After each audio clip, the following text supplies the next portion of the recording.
कनिका और वरुण शादी करके आए थे और दरवाजे पर पूर्णिमा उन दोनों की आरती उतार रही थी। तभी पूर्णिमा की नजर राधा पर पड़ती है। तू यहाँ क्या कर रही है? तुझे कहा था ना कि अपनी मनहूस शक्ल लेकर मेरे बेटे बहू के सामने मत आना। तेरी परछाई भी इन पर पड़ गई तो इनकी जिंदगी में न जाने कौन सा तूफान आ जाएगा। माँ, आज तो मुझे मत कोसो। आज मेरे भैया की शादी हुई है, भाभी घर आई है इस घर में। मुझे भाभी के रूप में सहेली मिली है। अपनी हद में रह राधा। अपनी भाभी को सहेली बनाने की जरूरत नहीं है। वो तेरी बड़ी भाभी है, उसका हर आदेश तुझे मानना होगा। तू उसे सहेली बनाकर अपना काम भी उससे निकलवाना चाहती है? हाँ? नहीं माँ, ऐसा नहीं है। चल अब अपने कमरे में जा। राधा सुबकती हुई अपने कमरे में चली जाती है। पूर्णिमा वरुण और कनिका की आरती उतार कर उनका स्वागत करती है और उन्हें उनके कमरे में बिठाती है। राधा के साथ पूर्णिमा का ऐसा रूखा व्यवहार देखकर कनिका हैरान थी। उसने वरुण से पूछा, वरुण, माँ जी ने राधा के साथ ऐसा व्यवहार क्यों किया? क्या राधा तुम्हारी अपनी बहन नहीं है? नहीं कनिका, ऐसी बात नहीं है। राधा मेरी ही बहन है। बात यह है कि जब राधा माँ के गर्भ में थी तब किसी पंडित ने माँ को बताया था कि अगर तुम्हें बेटी होगी तो तुम्हारे पति की मौत हो जाएगी, और राधा के जन्म के बाद यही हुआ। कुछ महीने बाद पिताजी चल बसे, जिस कारण माँ राधा को मनहूस मानती है। ओह, तो ये बात है। लेकिन इसमें राधा की कोई गलती नहीं है। कनिका और वरुण बातें कर रहे थे, तभी पूर्णिमा के चीखने की आवाज आती है। वो राधा पर चिल्ला रही थी, तुझे कहा था ना कि जब तक तेरे भैया भाभी ना खा ले तू खाना नहीं खाएगी। अपने भैया भाभी को खिलाने से पहले खुद ही खाने लगी। लेकिन माँ, ये तो सिर्फ एक लड्डू है जो भाभी के मायके से आया है। मैं तो सिर्फ टेस्ट कर रही थी। मुझे ये समझ नहीं आता कि तुझसे सब्र क्यों नहीं होता। पहले जा अपने भैया भाभी को चाय नाश्ता करवा, फिर खुद कुछ खाना। ठीक है माँ। राधा वरुण और कनिका के लिए उनके कमरे में चाय नाश्ता पहुंचा देती है। नाश्ते की ट्रे टेबल पर रखकर वो कमरे से बाहर जाने लगती है। रुको राधा। जी भाभी। तुमने मिठाई खाई? पहले आप और भैया खा लीजिए, फिर मैं खा लूंगी। नहीं, हम तीनों साथ मिलकर खाएंगे। आओ मेरे पास बैठो। राधा कनिका के बगल में जाकर बैठ जाती है। कनिका उसे अपने हाथों से मिठाई खिलाने लगती है। राधा को कनिका का इस तरह उसे प्यार करना बहुत अच्छा लगता है। उसकी आंखों से आंसू छलक आते हैं। क्या बात है राधा? भाभी, बचपन से आज तक माँ के प्यार के लिए तरस रही हूँ। माँ ने कभी मुझे अपने हाथों से खाना नहीं खिलाया। आज पहली बार कोई मुझे अपने हाथों से खिला रहा है। मैं भी तो तुम्हारी माँ समान हूँ राधा। बड़ी भाभी माँ का ही दूसरा रूप होती है, तभी तो भाभी माँ कहा जाता है। मैं तुम्हें माँ का प्यार दूंगी। कनिका राधा को गले से लगा लेती है। तभी कमरे के बाहर से पूर्णिमा की आवाज आती है, राधा कहाँ मर गई? राधा दौड़कर बाहर जाती है। माँ, आपने मुझे बुलाया? रात का खाना कौन बनाएगा? चल जाकर रात के खाने की तैयारी कर। माँ, हलवाई से बनवा लो ना। हलवाई तो चला गया, शादी हो चुकी है। कुछ मेहमान तो अपने घर भी चले गए, अब हलवाई का क्या काम? चल जाके खाना बना। राधा ने देखा कि अभी घर में काफी सारे मेहमान थे। इतने लोगों का खाना बनाना अकेले राधा के बस की बात नहीं थी। फिर भी माँ का आदेश तो मानना ही था। उसने सभी के लिए खाना बनाया। काफी सारा खाना बनाते बनाते राधा थककर इतना चूर हो गई कि खुद बिना खाए सो गई। जब सबने खाना खा लिया, राधा कहाँ है? सो रही है महारानी। लेकिन उसने तो खाना खाया ही नहीं। कोई बात नहीं, एक दिन नहीं खाएगी तो मर नहीं जाएगी। सभी लोग खाना खाकर सो चुके थे। कनिका से रहा नहीं गया। वो एक प्लेट में खाना लेकर राधा के कमरे में गई और उसे जगाया। उठो राधा, राधा उठो, खाना खा लो। भाभी माँ, आप, आज तो आपकी सुहाग रात है और आप मुझे खाना खिलाने आई हैं। राधा, तुमने मुझे भाभी माँ कहा है और एक माँ को तब तक नींद नहीं आएगी जब तक उसकी बेटी खाना न खा ले। अब चलो खाना खा लो।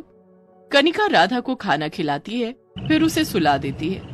कनिका जब अपने कमरे में पहुंची, कनिका, तुम्हारे आने से राधा की जिंदगी में खुशियाँ आ जाएंगी। शायद उसके प्रति माँ का दिल भी पिघल जाए। आप चिंता मत कीजिए, सब ठीक हो जाएगा। कनिका और वरुण भी सो जाते हैं। दूसरे दिन राधा अपने कमरे से बाहर नहीं निकलती है।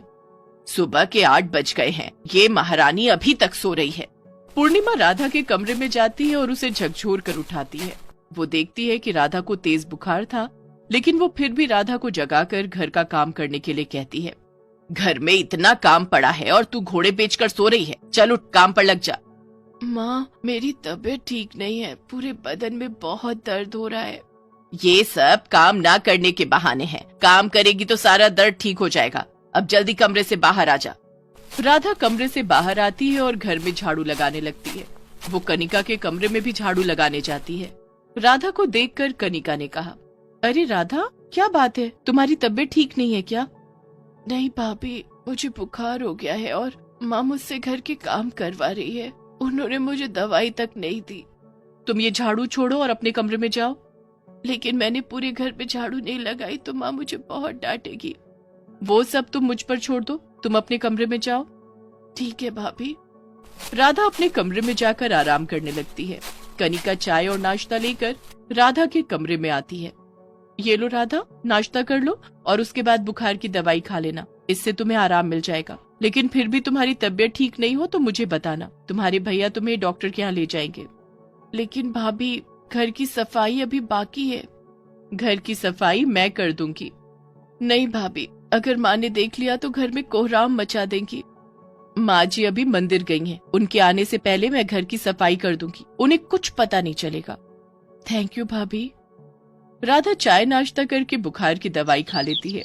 कुछ ही देर बाद उसकी तबीयत में सुधार आ जाता है, जिसके बाद वो फिर से घर के काम में जुट जाती है। कुछ दिन बीत गए, सभी रिश्तेदार अपने अपने घर चले गए। वरुण ने भी ऑफिस ज्वाइन कर लिया।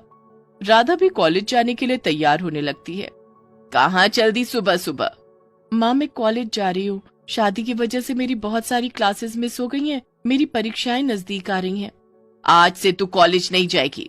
लेकिन क्यों माँ? तू कॉलेज चली जाएगी तो घर का काम कौन करेगा? हाँ माँ, अब तो भाभी आ गई है ना। वैसे भी मैंने सुबह घर की सफाई कर दी है, सिर्फ खाना बनाने का काम है। भाभी खाना बना लेंगी तो तुम उनसे कह देना कि वो बर्तन ना धोएं। मैं कॉलेज से आकर बर्तन धो दूंगी। कान खोलकर सुन ले, मेरी बहू खाना भी नहीं बनाएगी। तू घर के सारे काम कर और अच्छे से घर संभालना सीख ले। अब जल्दी ही तेरी भी शादी होगी। वैसे भी पढ़ लिख कर तू कौन सा अफसर बन जाएगी? पढ़ाई के नाम पर मेरे पैसे बर्बाद कर रही है। पूर्णिमा की बात सुनकर राधा अपने कमरे में जाकर फपक फपक कर रोने लगती है। तभी कनिका उसके कमरे में आती है। रो मत राधा। भाभी, आपने सुना ना, माँ तो मेरी पढ़ाई छुड़वाने पर तुली है। मैं पढ़ना चाहती हूँ भाभी। तू चिंता मत कर राधा, तेरी पढ़ाई कोई नहीं रुकवाएगा। तू चल मेरे साथ। कनिका राधा का हाथ पकड़कर उसे कमरे से बाहर लाती है। कनिका बहू, इसे ज्यादा लाड प्यार करने की जरूरत नहीं है। इसे इसके हाल पर छोड़ दे। माँ जी, मैं आपसे एक बात पूछना चाहती हूँ। हाँ बोल बहू। माँ जी, मैं इस घर में बहू बनकर आई हूँ और आप मुझे इतना प्यार दे रही हैं, लेकिन कल को राधा की शादी के बाद उसे ससुराल में भी प्यार नहीं मिला तो? जरूरी नहीं कि राधा की सास भी उसे अपनी बेटी से ज्यादा प्यार करे। अगर ऐसा हुआ तो राधा की जिंदगी प्यार के बिना एक बंजर जमीन बन जाएगी।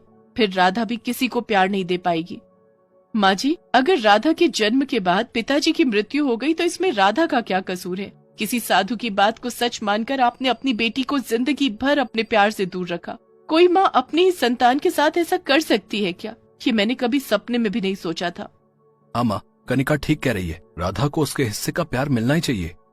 कनिका और वरुण की बात सुनकर पूर्णिमा को बहुत आत्मग्लानि महसूस होती है।